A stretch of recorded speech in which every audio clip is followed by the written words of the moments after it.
Hey everyone, welcome to a short series of videos on a few worked examples of how we approach 2D NMR problems. So hopefully this will give you a little bit of insight into how to get started with these problems.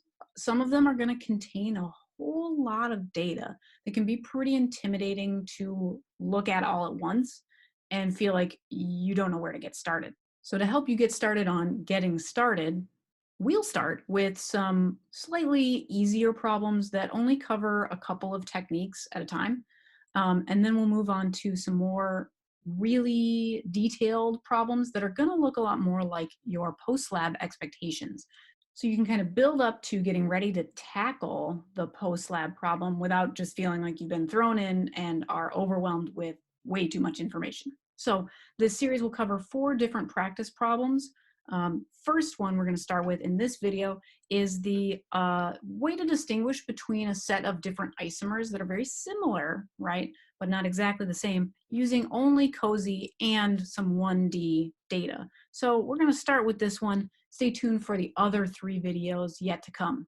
Our first problem is on distinguishing isomers of dinitrobenzene. So we have 3 possible isomers here. We have the ortho, meta, or para-substituted version of dinitrobenzene. And then on the other side of the screen, we have our COSY spectra that we can use to help us distinguish between these 3 different isomers. So they're all going to have a lot of big similarities. They're all aromatic, and a lot of those hydrogens are going to have similar ppm shifts. So just looking at this spectra and saying it's one of the isomers of dinitrobenzene is probably not quite enough information. We have to delve a little bit deeper into the 1D and this 2D to prove once and for all that it is specifically one of these 3 isomers and not just any of them. So to get started with this COSY, it's going to be the most easy to look at the 1D spectra that are provided on either side first to gain some information from those, and then we can use the COSY to confirm or deny our initial guess. So looking at the 1D spectra, we have 3 distinct signals here. So I'm going to go ahead and get into the practice of lettering them and doing so in a specific way. This is the way that I recommend you approach all of these problems, is lettering your hydrogens and numbering your carbons so that you can keep them all straight. For this example, we don't have any carbons to worry about, so we're just going to worry about lettering the hydrogens. So I'm going to letter anything that starts at the highest ppm shift with the letter A, and then move on down the alphabet, B and C. We have 3 signals here, and of course those match up with the same 3 signals that we see mirrored on the side. So what do we know about the isomer of interest based on the fact that it has 3 signals?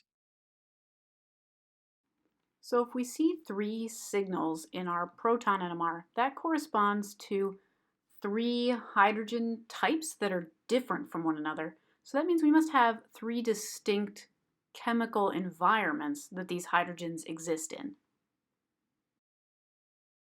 So if we look at our structures, that may be enough information as it is to help you solve this problem. So let's use our knowledge of symmetry and chemical environment to help us decide what we think our best guess is, and then we'll actually go in to do the COSY analysis. So if we look for planes of symmetry on all of these, they should all have one. It's just going to be in a slightly different place. So starting with the ortho benzene, we have these 2 nitro groups here that are kind of symmetric to one another. So if we draw a line like so, kind of cutting down the middle of the side of the benzene ring there, we can see that the 2 halves mirror one another perfectly, which means that the hydrogens at this position here is the same as the hydrogen at this position here. And similarly, these 2 that are furthest away from the nitro groups are in the same chemical shift. So here we have 2 different chemical shifts. We have the green chemical shift here, and we have the purple chemical shift there. So now that we've done this symmetry analysis, we can see that we have the 2 different types of hydrogens labeled in different colors there, which should only give us 2 different signals in the proton NMR. Because of that, we've ruled this out. Ortho cannot be the isomer that we're looking at in this COSY spectrum.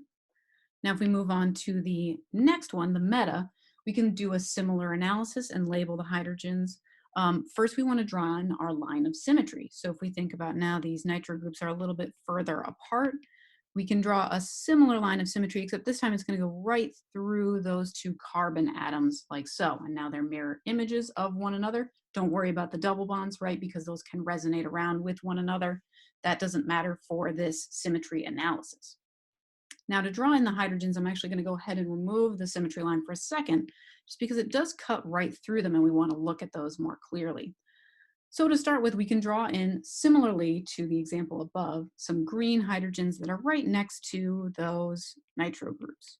So that doesn't mean that they give exactly the same chemical shift as in the previous example, but they're going to be similar, at least in terms of their adjacency to those nitro groups.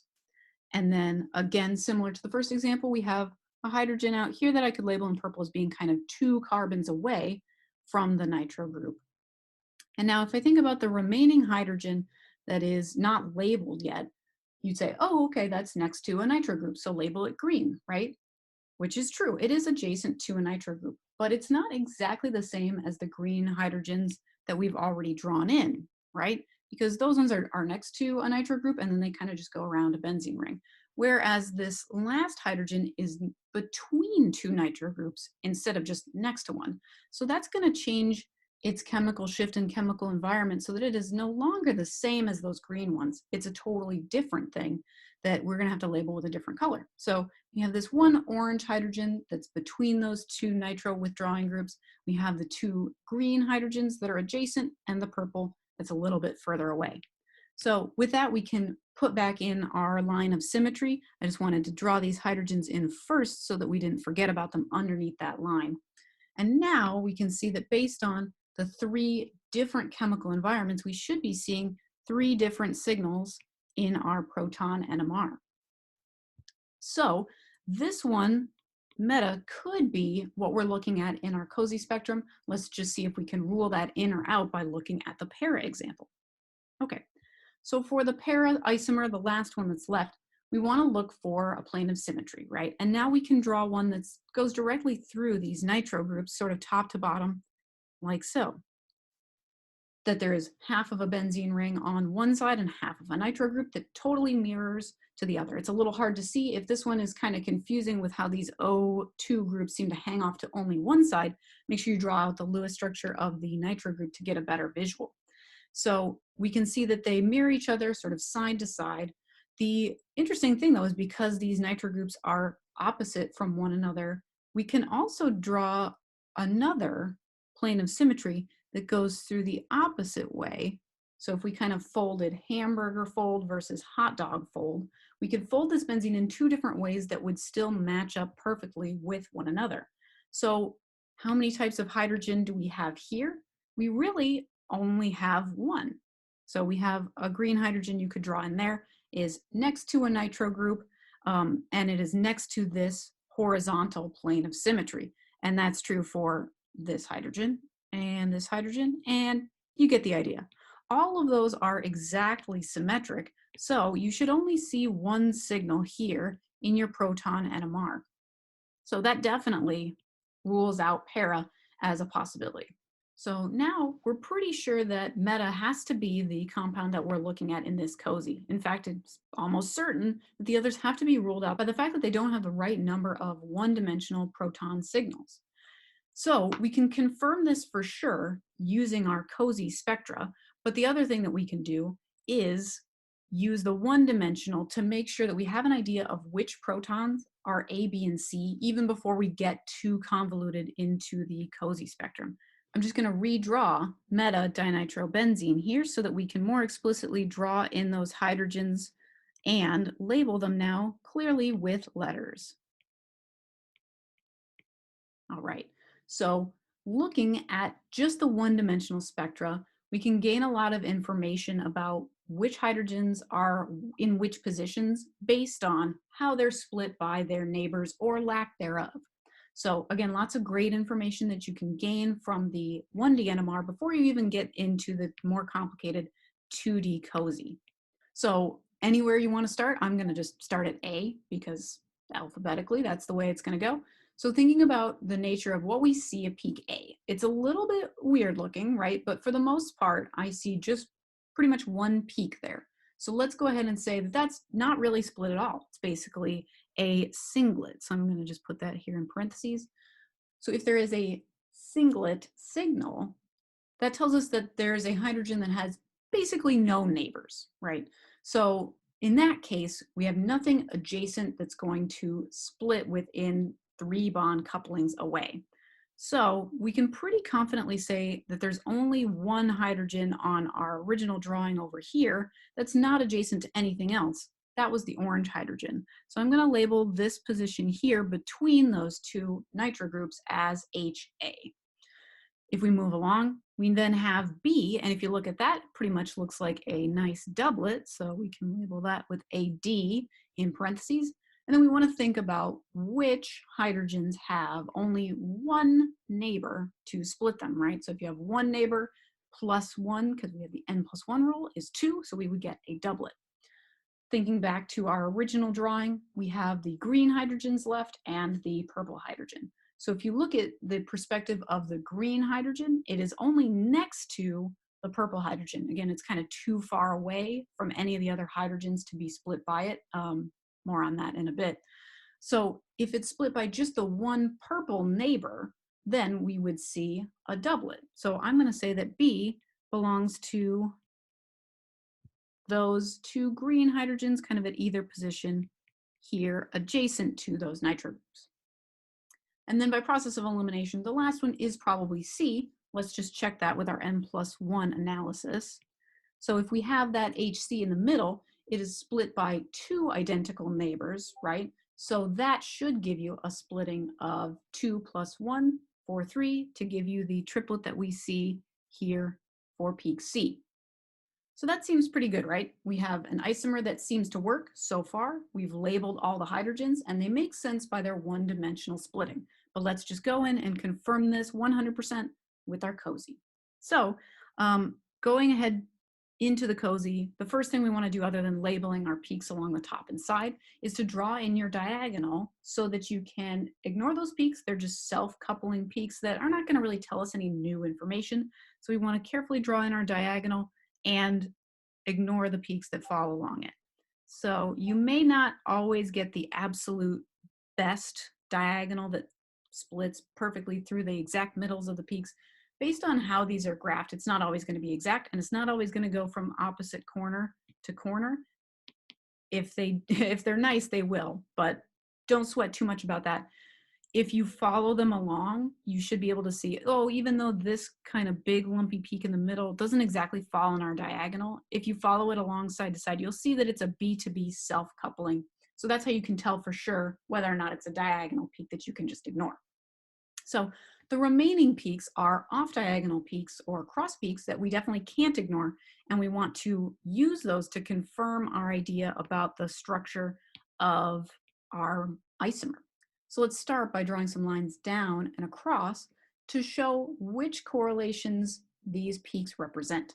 So I'm feeling like reading down and across today, but you can read this in a bunch of different ways. I'm also really feeling like just reading the top half of my graph, but you're welcome to read the bottom half. Again, there's a lot of correct ways to read these. Just do one way that feels good to you and stay consistent with it.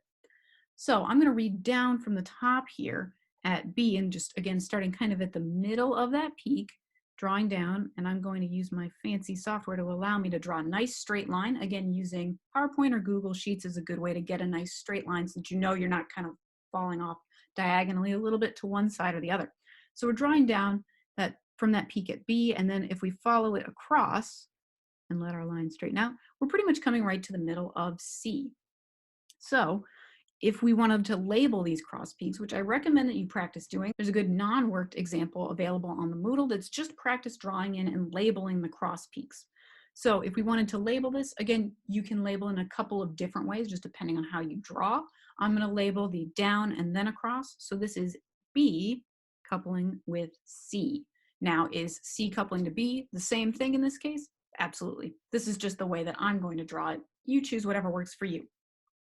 So then if we look at our other cross peak, A, it seems to be right above this smaller peak here. So we'll just draw a line down to that and then follow that over here like so. And that looks like A coupling to B. So let's go ahead and think about these on our structure and see if they actually make sense. So when we were looking at our one-dimensional NMR, we said that B should be a doublet because it's split by its one neighbor C, and C should be a triplet because it's split by its two neighbors B. So we've already kind of confirmed this, something that we already knew, right? That B is splitting C and C is splitting B to give us the one-dimensional pattern of splitting that we see and have studied before. So this checks out, makes sense. B is adjacent to C, right, by only 3 bonds away. So that should definitely be splitting. No big surprises there. But then you might say, well, what about A and B? I thought you said those don't split each other. I said we'd come back to it. So we're going to come back to it now and talk about a more fine detailed splitting that we can actually see in this COSY. So A and B are not adjacent 3 bonds away from one another. That's why you don't see a dramatic splitting of A at all. It pretty much looks like a singlet. If you were further away, if you zoomed out, you wouldn't be able to tell the difference. But A does indeed split B. It's just to a different extent, right? And the COSY is telling us that. So the fact that we're kind of, so many bonds away, let's count that out, 1, 2, 3, 4 bonds away, is definitely further than our typical one-dimensional splitting, at least that we've seen thus far. But it doesn't mean we can't split, especially across a strongly rigid system like a benzene ring. That makes those 4 bond couplings a lot easier to see. We can see this coupling actually taking place even in our one-dimensional NMR. So I didn't talk too much about it, but I gave a little hint that we'd talk about it now. So I'm going to copy our nice annotated structure and move that onto the next slide, where I've added a couple of annotations from our J coupling sheet that we might not have looked at in a while, probably not since last semester, but we'll talk about a few reminders of how we can use these values, where to look for them on the 1D NMR, and this should serve as a good refresher that will help you tackle some of the fine, detailed splitting aspects of the more complex examples and also of the post-lab. So, looking at our structure and thinking about the one-dimensional NMR, let me replace our letter labels here. We said, oh yeah, okay, A is a singlet, B is a doublet, and C is a triplet.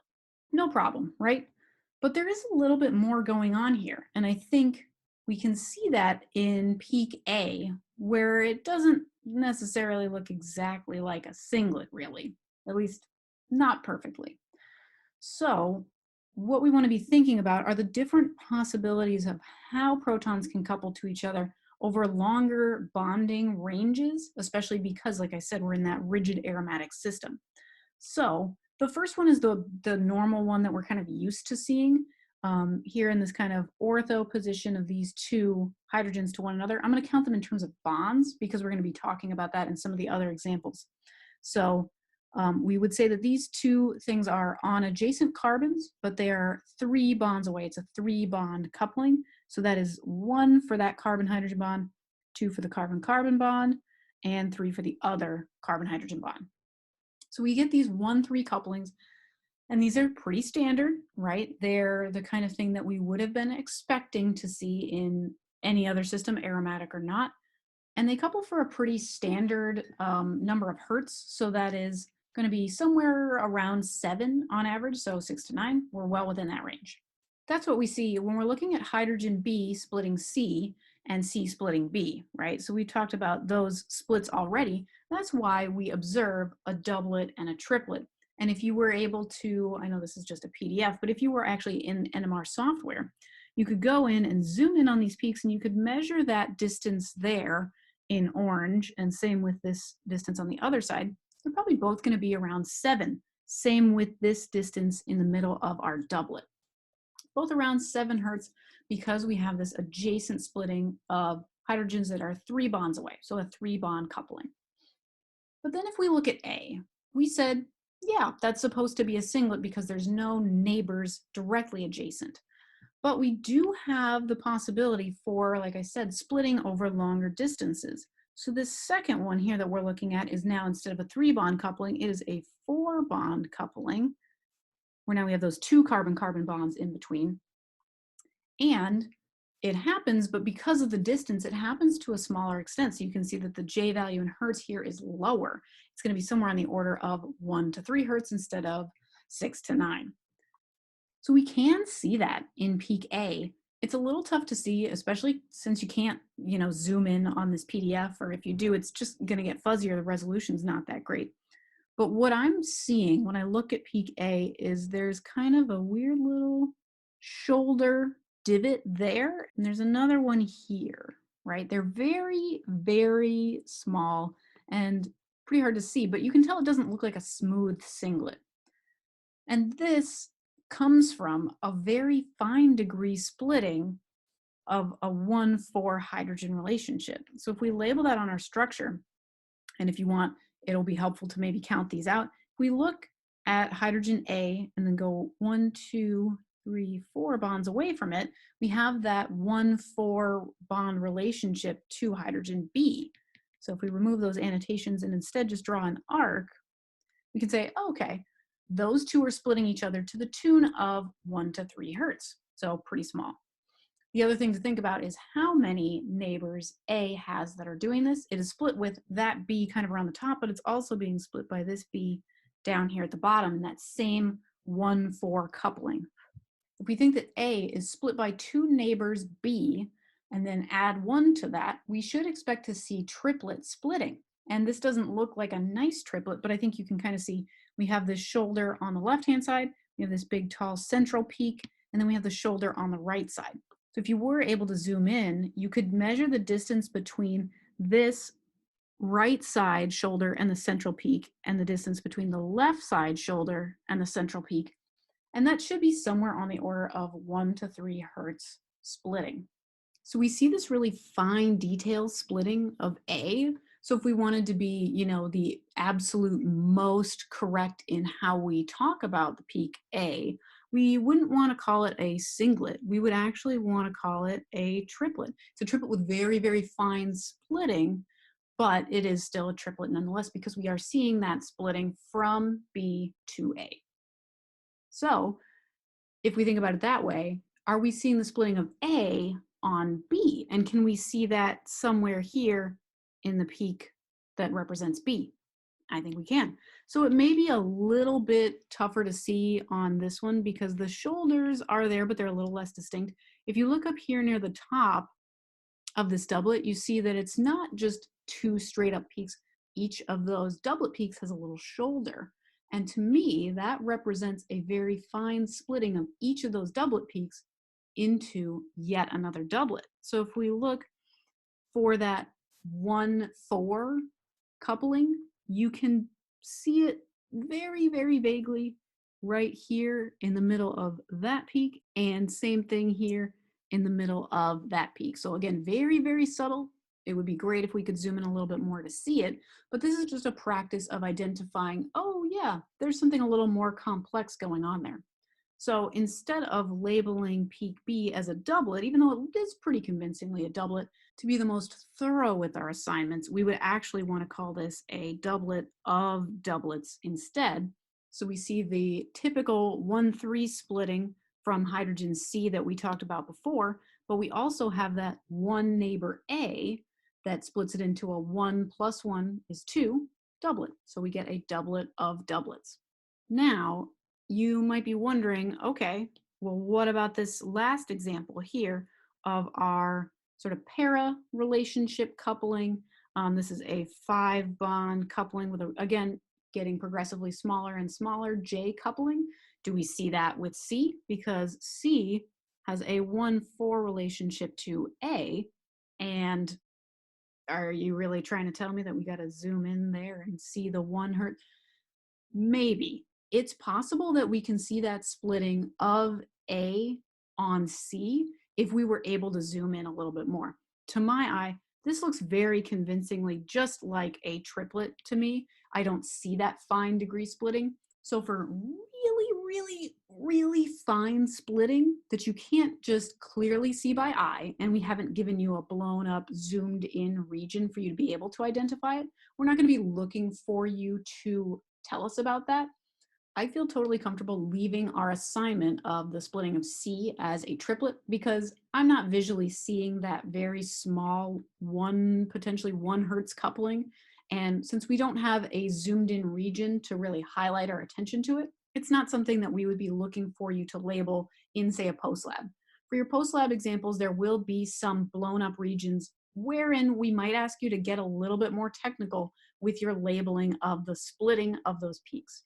So for this example, whether we see that tiny coupling, whether we label it or not, what's most important is that it doesn't actually change anything about our answer, right?